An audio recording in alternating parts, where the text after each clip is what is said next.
Escort her out. She doesn't belong here." The words cracked through the private aviation terminal loud enough to turn heads from the espresso bar to the floor-to-ceiling windows overlooking the runway. Conversation stopped. Luggage wheels slowed. A few travelers glanced up from their phones. Others simply stared. Monica Reynolds stood exactly where she was, one hand resting on the handle of a small carry-on suitcase. Her expression calm despite the attention now fixed on her. The terminal itself looked like something from a luxury magazine spread. Polished stone floors reflected the morning sunlight. Leather lounge chairs lined the windows. Outside, corporate aircraft rested beneath a clear Georgia sky. Inside, Officer Daniel Brooks stood between Monica and the secured entrance, arms folded, confidence written across his face. He had already made up his mind. Monica wore dark jeans, white sneakers, and a simple charcoal jacket. No designer logos. No jewelry meant to impress strangers. No entourage. To Brooks, that was all the evidence he needed. "Ma'am, this area is reserved for authorized guests," he said, his voice carrying through the room. "You'll need to leave." Monica didn't move. She simply looked at him. Not angry, not nervous, just patient. The silence seemed to bother him more than any argument could have. "Before we continue, where are you watching from? Drop your city or country in the comments below. And if you believe in dignity and justice, hit like and subscribe. These stories spark change, and we're glad you're here." Now, back to Monica Reynolds. Brooks gestured toward the main airport concourse. Public terminals are that way. A few people exchanged uncomfortable looks. One businessman lowered his newspaper. A woman near the coffee station frowned slightly. Monica glanced around the room before returning her attention to Brooks. "Are you sure?" she asked. Her voice was quiet, steady. The question sounded simple, but something about it made Brooks tighten his jaw. "Very sure," he replied. "You're holding up operations." Monica nodded once. The air inside the terminal felt different now. Charged, like the moment before a thunderstorm arrives. Behind the reception desk, a young employee named Emily Carter looked up from her computer screen. Her eyes moved from Monica to Brooks and back again. Something about the situation didn't sit right. She had seen plenty of travelers come through the terminal. Wealth rarely looked the way people expected. Yet Brooks continued speaking as though the case were already closed. "We deal with this all the time," he said. "People wander into places they're not authorized to be." Monica's expression never changed. She had heard variations of that sentence before. Different cities, different buildings, different faces. The words changed. The assumption never did. Near the windows, two passengers quietly watched the exchange unfold. One of them whispered, "She doesn't seem lost." The other nodded. "Not at all." Brooks stepped slightly closer, determined to end the matter. "Last chance, ma'am." Monica looked past him through the glass. Beyond the runway, something in the distance caught her eye. For the briefest moment, the corner of her mouth moved. Not quite a smile, more like recognition. Then she returned her gaze to Brooks. "I think," she said softly, "you may want to reconsider what happens next." Brooks let out a short laugh as if the conversation had already ended. "What happens next is simple," he said. "You leave the terminal and everyone gets on with their day." Monica Reynolds tilted her head slightly. There was no challenge in her expression, no visible frustration. If anything, she looked like someone observing a business meeting that had become unexpectedly revealing. The difference was that everyone else in the room believed she was the one being evaluated. In reality, she was evaluating them. Monica had arrived at the terminal alone for a reason.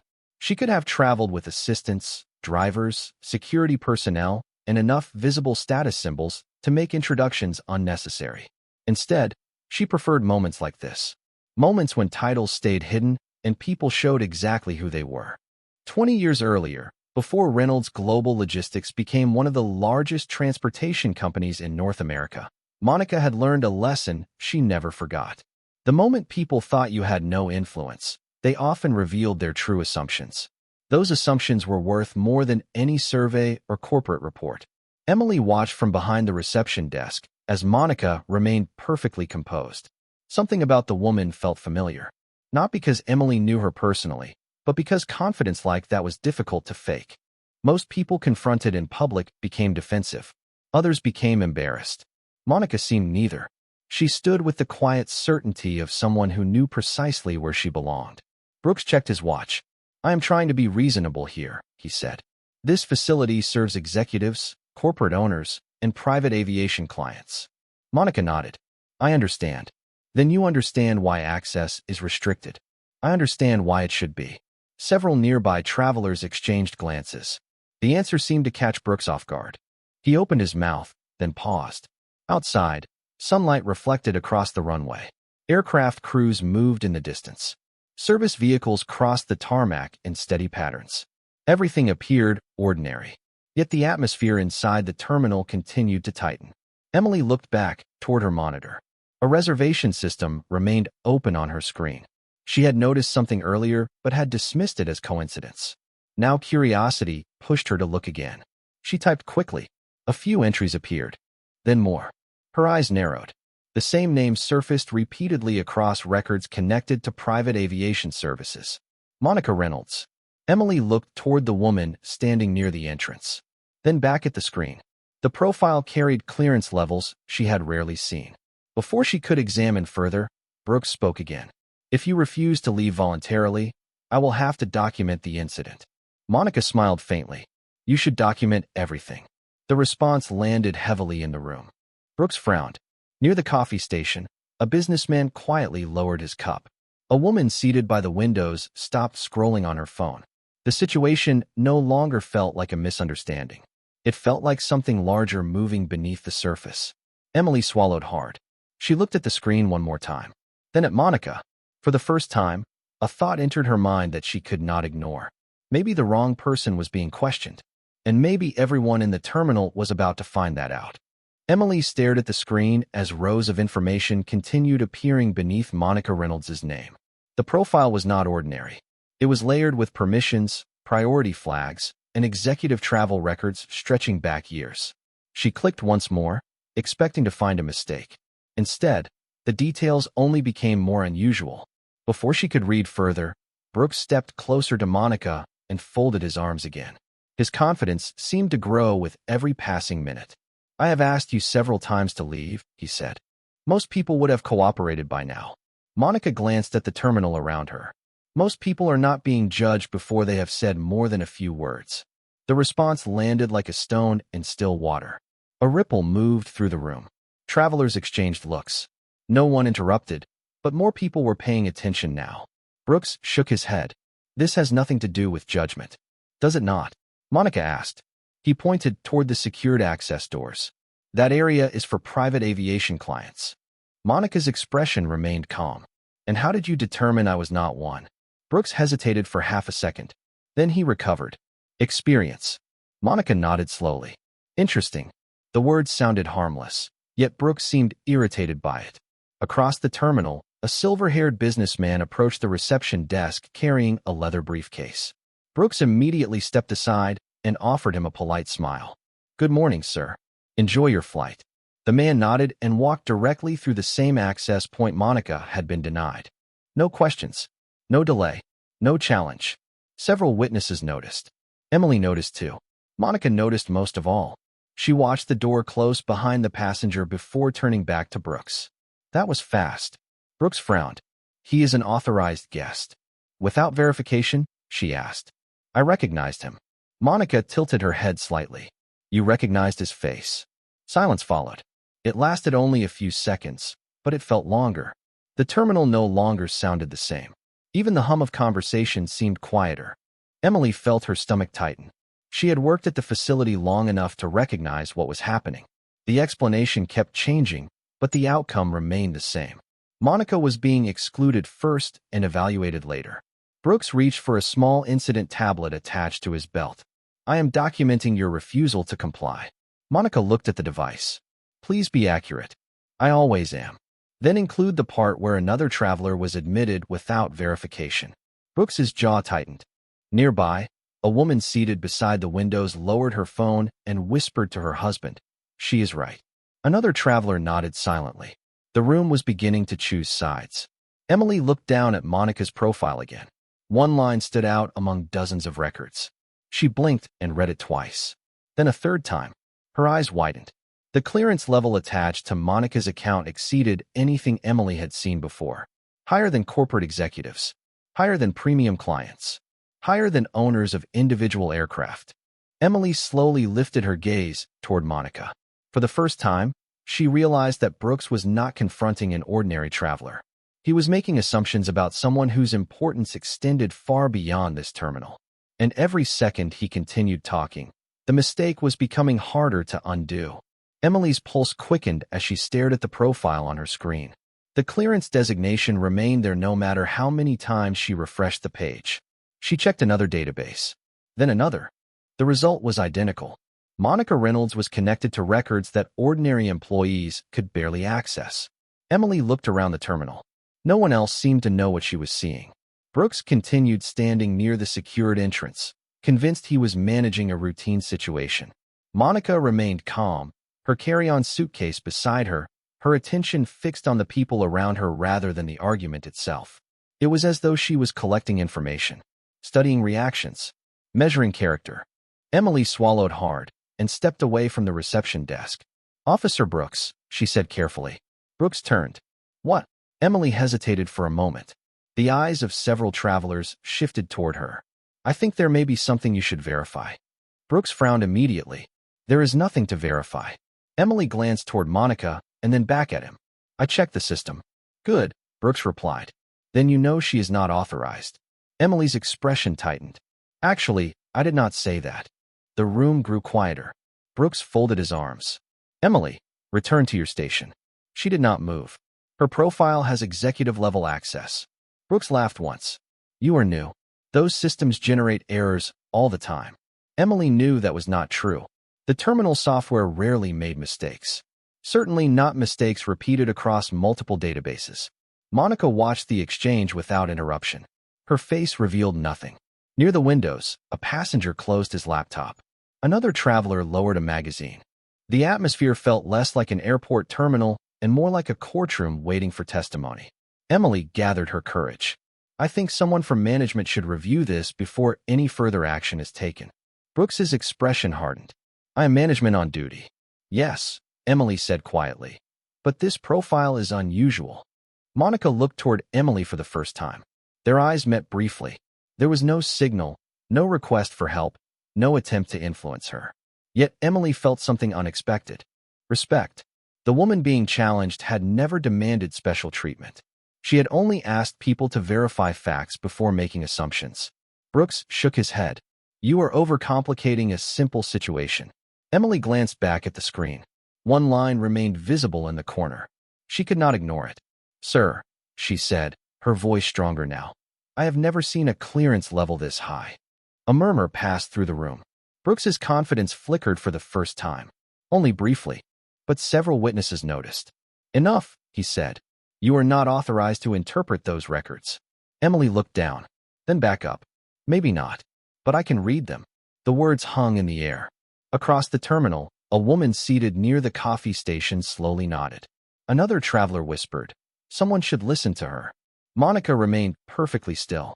The silence around her seemed deliberate now, powerful. Outside, beyond the glass walls, activity continued across the runway. Ground crews moved with purpose. Vehicles crossed the tarmac. In the distance, something larger appeared against the bright morning sky. Emily noticed it first. Then a few passengers noticed it too. Brooks remained focused on winning an argument. He never looked outside. Not yet. And that was becoming a very expensive mistake. The shape in the distance continued moving across the bright morning sky, but inside the terminal nobody understood its significance yet. Nobody except Monica. She watched the runway through the glass for a brief moment before returning her attention to Brooks. The room felt smaller now. Tension pressed against the walls. Every conversation had faded. Every traveler seemed to be listening. Brooks noticed the shift and mistook it for support. "This has gone on long enough," he said. "You have been asked repeatedly to leave a restricted area." Monica looked directly at him. "And you have been given multiple opportunities to verify the facts." His expression hardened. "People like you always say that." The words escaped before he could reconsider them. Silence followed immediately. Even Brooks seemed to realize how they sounded. A woman near the coffee station slowly lowered her cup. A businessman standing beside the windows stared openly now. Emily felt her stomach drop. Monica did not react right away. That was what made the moment feel heavier. She simply stood there, calm and composed, while the sentence settled over the room. Then she glanced toward the runway again. Her face remained unreadable, yet something old moved behind her eyes. 27 years earlier, Monica had been 20 years old and returning home from a college business competition. She remembered standing in another airport wearing a department store blazer she had saved for months to buy. She remembered handing over her ticket. She remembered being questioned 3 separate times while other passengers walked through without interruption. Nobody had shouted. Nobody had broken any rules. Yet somehow she had been made to feel as though she needed permission simply to belong. She remembered sitting near gate C12 afterward, staring through a terminal window and promising herself something. One day she would build a life where no stranger could define her value. One day assumptions would no longer control the outcome. The memory faded. The present returned. Brooks was still standing there, still convinced he understood the situation. "You are creating unnecessary complications," he said. Monica finally spoke. "No, I am watching them happen." Several travelers exchanged glances. Emily stepped forward from behind the desk. "Officer Brooks, I really think someone should review her credentials." "Enough," Brooks snapped. "I am handling it." "Respectfully," Emily replied. "I do not think you are." The terminal seemed to freeze. Monica looked toward Emily with quiet appreciation. Not because Emily was defending her, because Emily was defending facts. There was a difference. Outside, the aircraft approaching the private aviation section grew larger. Its polished exterior reflected the morning sunlight like a moving mirror. Ground personnel were already beginning to reposition vehicles along the tarmac. Monica reached into her jacket pocket and removed her phone. Brooks watched carefully. "Who are you calling?" he asked. Monica unlocked the screen. Someone expecting an update. She pressed a single contact. The call connected almost instantly. "Nia," Monica said. Her voice remained calm, professional, controlled. "It is time." On the other end, her executive assistant responded without hesitation. "Understood. Activating Protocol 7 now." Monica ended the call. Brooks laughed dismissively. Emily did not. Neither did the travelers watching through the glass. Because beyond the runway, the approaching aircraft had just become impossible to ignore. The aircraft continued descending toward the private aviation section, growing larger with every passing second. Sunlight flashed across its polished fuselage as it moved through the clear Georgia sky. Inside the terminal, more travelers drifted toward the windows. Even those who had tried to ignore the confrontation were paying attention now. Something was changing. They could feel it. Brooks followed a few of the glances and finally looked outside. His expression remained confident, but there was uncertainty beneath it now. The approaching aircraft was not a small charter plane. It carried the presence of something far more significant. Monica slipped her phone back into her pocket. She looked completely at ease. No urgency, no frustration, no attempt to explain herself. That calm seemed to unsettle Brooks more than any argument could have. "So that is your plan?" he asked. "A phone call?" Monica looked at him. "No, the plan was already in motion before I arrived." Brooks frowned. "You are making this sound more dramatic than it is."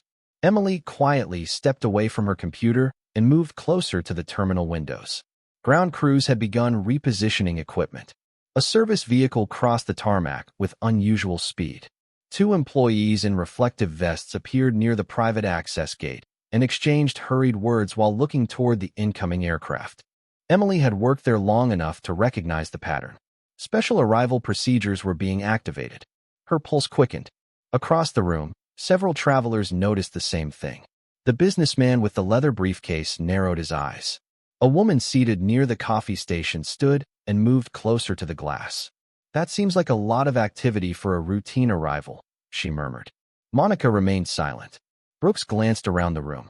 For the first time, he was no longer controlling the attention of the crowd. The terminal had shifted away from him. Every eye seemed fixed on the runway. Every eye except Monica's.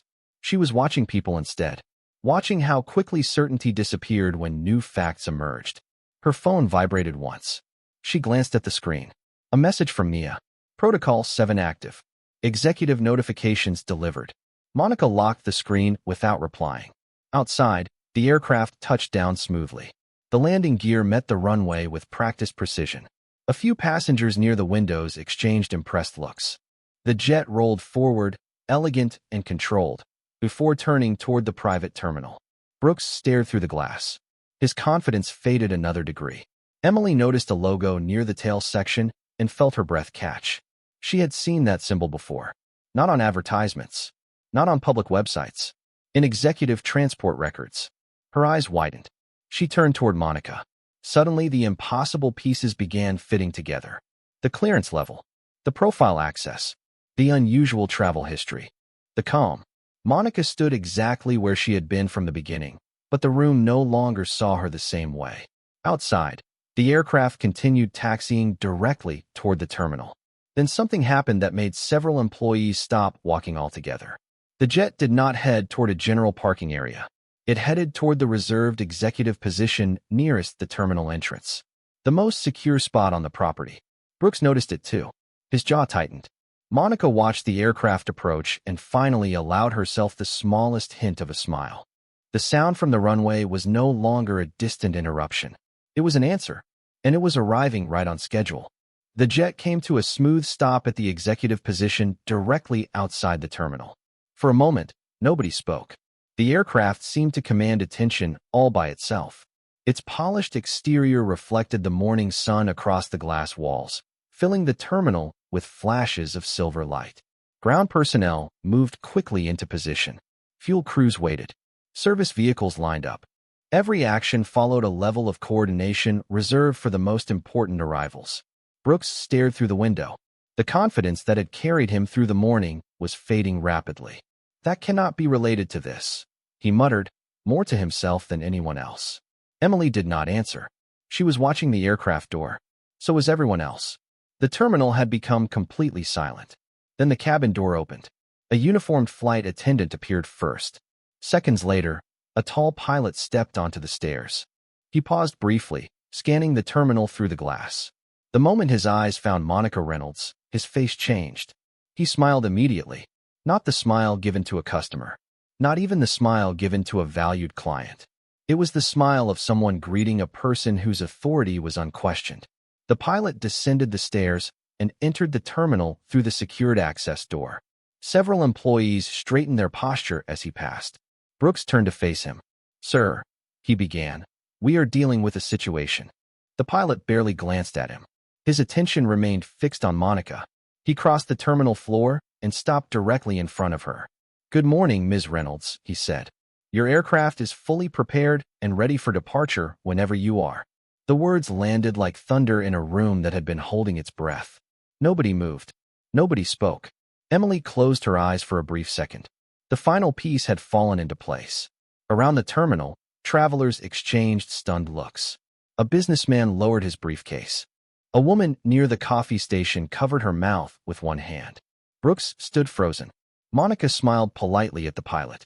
"Thank you, Captain Harris." "It is always a pleasure, ma'am," he replied. Then he stepped aside respectfully. The silence deepened. Brooks looked from the pilot to the aircraft and then back to Monica.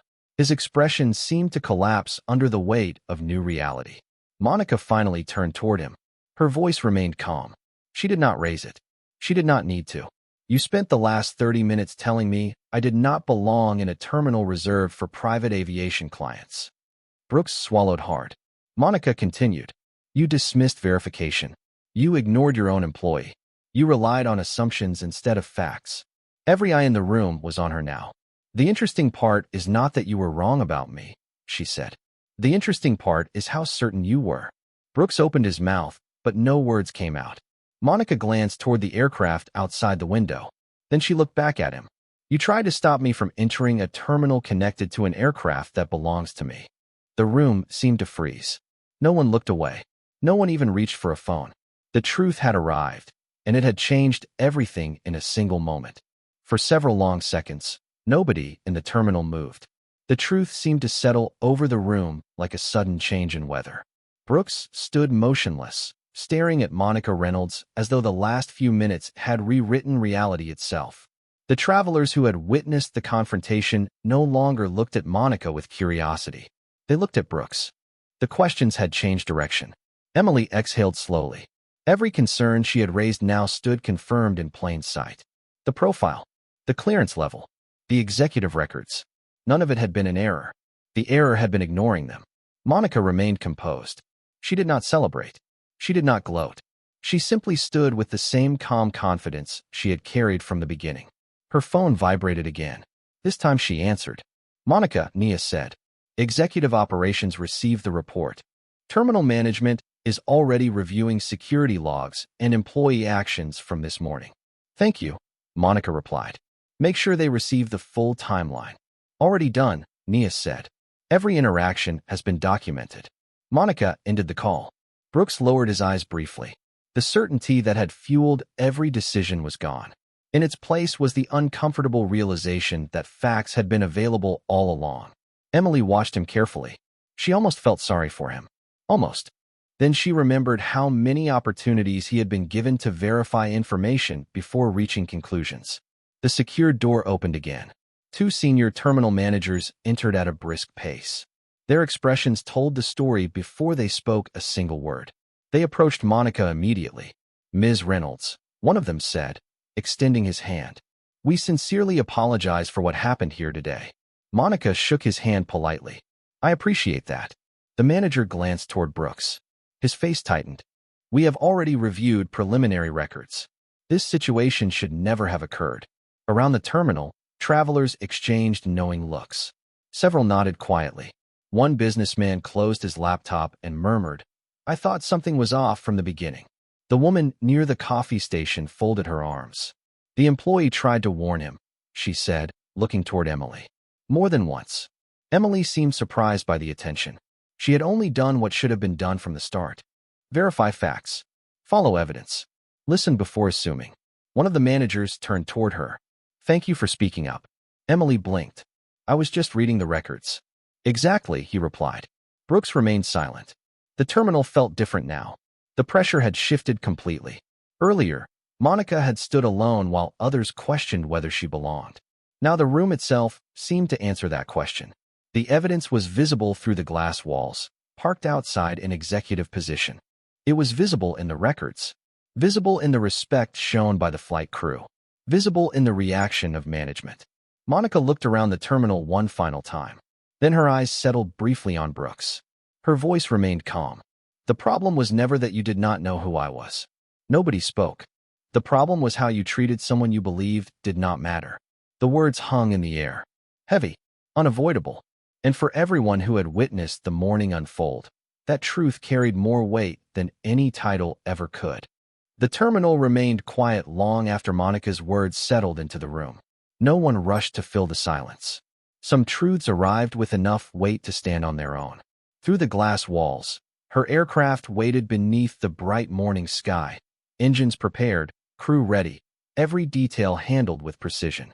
Inside, the contrast was impossible to ignore. Less than an hour earlier, people had questioned whether she belonged. Now the evidence stood in plain view. Monica picked up her carry-on suitcase and started toward the secured access door. The crowd instinctively made room. Not because of her wealth, not because of her aircraft, because of the dignity she had carried through the entire situation. Emily watched her approach and felt a mixture of relief and admiration. She had spent the morning doubting herself, wondering whether she should speak up. Now she understood something important. Doing the right thing rarely felt comfortable in the moment. Monica paused beside her. Thank you, she said. Emily blinked. For what? Monica smiled. For trusting facts more than assumptions. Emily nodded quietly. Those words would stay with her long after the day ended. One of the terminal managers approached again. Ms. Reynolds, we will be conducting a complete review of this incident. Monica acknowledged him with a polite nod. Good. Make sure the review focuses on the process, not just the outcome. The manager seemed surprised. What do you mean? Monica glanced around the terminal. If I had been an ordinary traveler, the treatment would still have been wrong. Nobody argued. Nobody could. The statement cut directly to the heart of the issue. Respect should not depend on titles. Fairness should not depend on status. Human dignity should not require proof of wealth. Several travelers exchanged thoughtful looks. A businessman who had witnessed everything from the beginning slowly shook his head. That is exactly right, he said. The woman from the coffee station nodded in agreement. Brooks remained near the entrance, silent and reflective. The certainty that had guided his decisions earlier had disappeared. Monica did not lecture him further. She did not need to. The lesson was already there for anyone willing to see it. Outside, the crew prepared the final boarding steps. Captain Harris waited near the aircraft door. The morning sunlight reflected across the runway, turning the scene almost cinematic. Monica stepped through the secured access point at last. The same doorway she had been told she could not enter. The same doorway she had never stopped belonging in. As she crossed onto the tarmac, she paused briefly and looked back through the glass. The terminal seemed smaller now, not because the building had changed, but because perspective had. She raised a hand in farewell toward Emily. Then she continued toward the aircraft. Moments later, the cabin door closed.